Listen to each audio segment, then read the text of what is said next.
that is the end of the news, so let's move it on now to brown rice eco-cars. The trouble is that they're a bit like cod liver oil. Very good for you, but you'd rather have a plate of steak and chips. I mean, take the Toyota Prius here and the G-Wiz. Very earnest. But there's nothing here to make an ordinary human being go, "Whoa, yeah, I want one of those." Now, however, there's an eco-electric car which does.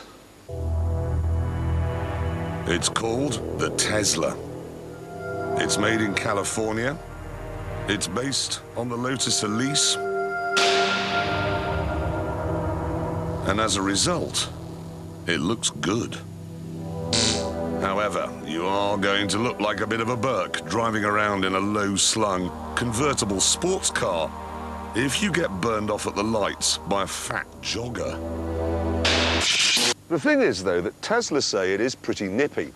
So what I've done is lined it up alongside a normal petrol-powered Elise, and now we shall see which is the fastest in a drag race.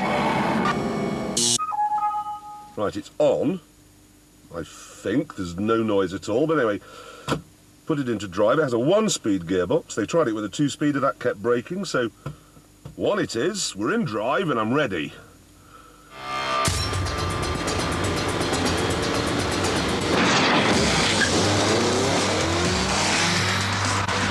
God almighty! Wave goodbye to dial-up and say hello to the world of broadband motoring. 12,500 RPM, I cannot believe this.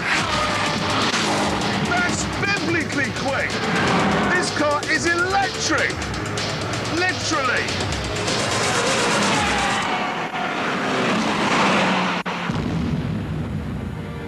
The top speed may only be 125. But there's so much torque, it does 0 to 60 in 3.9 seconds.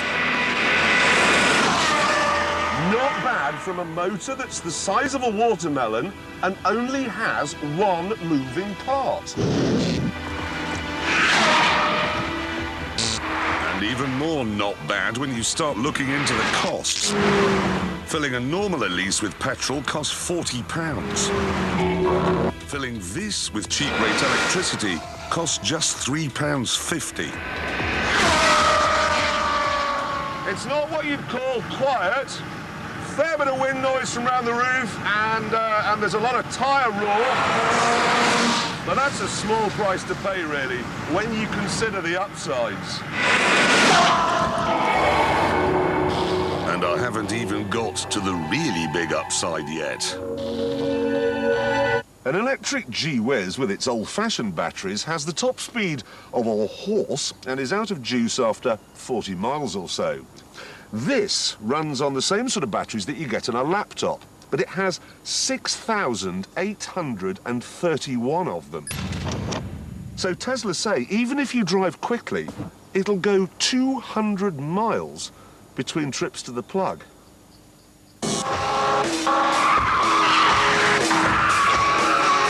Of course, putting 6,000 laptop batteries in a car does add a fair bit of weight. Half a ton, to be exact, and that does affect the handling slightly. The chassis is aluminium and the body is carbon fibre, which of course is very light. But with that big lump of battery in the middle, it's kind of like me. Thin at one end, thinning at the other, and then sort of with a big fat bit in the middle. Couple that to wheels which are set up for rolling resistance rather than handling, and the result is this. The Elise will squeak past in the hammerhead. However, come the next straight... Yes, come on! Come on! No, bye! The volt head has overtaken the petrol head. And yes, I've just heard it is snowing in hell.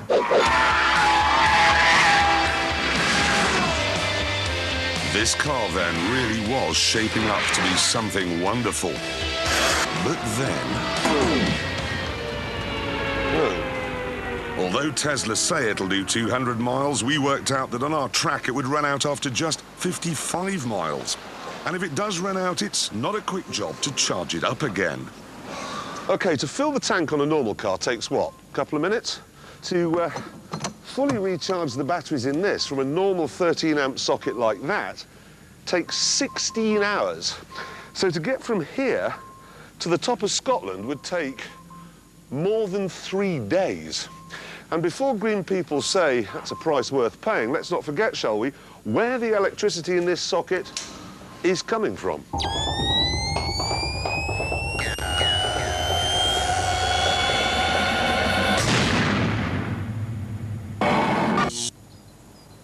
Of course, you could get yourself a little windmill like that, which generates electricity at no cost to you or Johnny Polar Bear. But to charge a Tesla from something like that would take 600 hours. That's 25 days. And that's assuming it's windy, which it isn't. Perhaps then the best idea is to have 2 Teslas, so you can use one while the other is charging. Unfortunately, that is quite an expensive solution because Teslas cost £92,000 each. 92,000.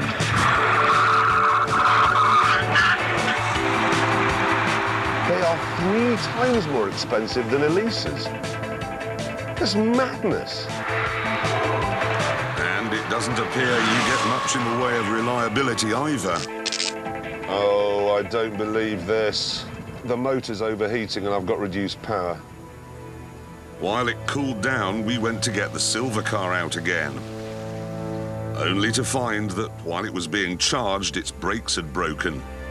So then, with the light fading, we had no cars at all.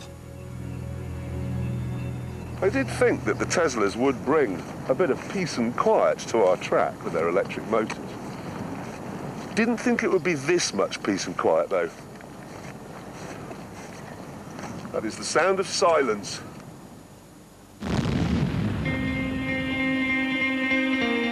What we have here, then, is an astonishing technical achievement. The first electric car that you might actually want to buy. It's just a shame that in the real world, it doesn't seem to work.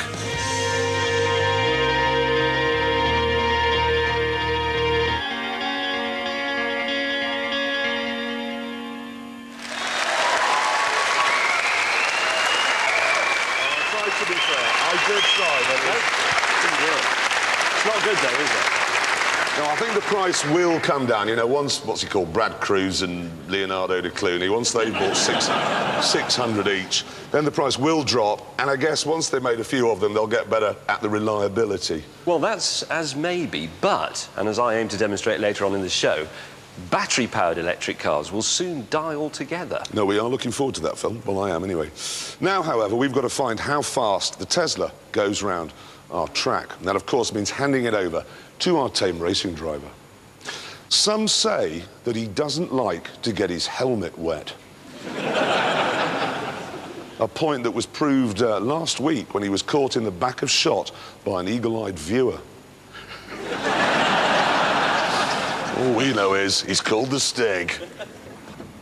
Right, there he goes to the sound of some sporty silence. He is quite eerie, OK? He's piling hard now down to the first corner. Eco tyres squealing. Steady on, umbrella boy!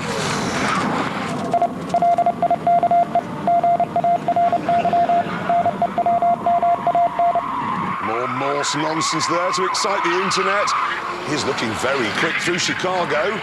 And it's the Hammerhead next. Hard on the brakes. Should add the Tesla has a system that uses energy from the brakes to top up the batteries. Feels a bit weird, actually, because it gives you more braking than you expect. But that hasn't phased the Stig.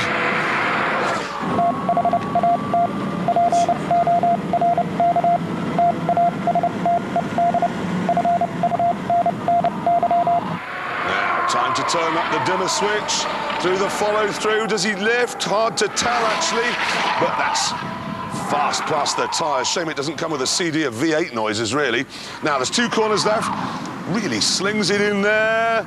And here we are in Gambot. Oh, look, maybe there are a few Elise G's. And across the line. Okay. It did it. It did it in 1:27.2 on a mildly moist circuit. So look at that. Exactly the same conditions, exactly the same time as a Porsche 911 GT3. And that is incredible, but also, as James will explain later, completely irrelevant.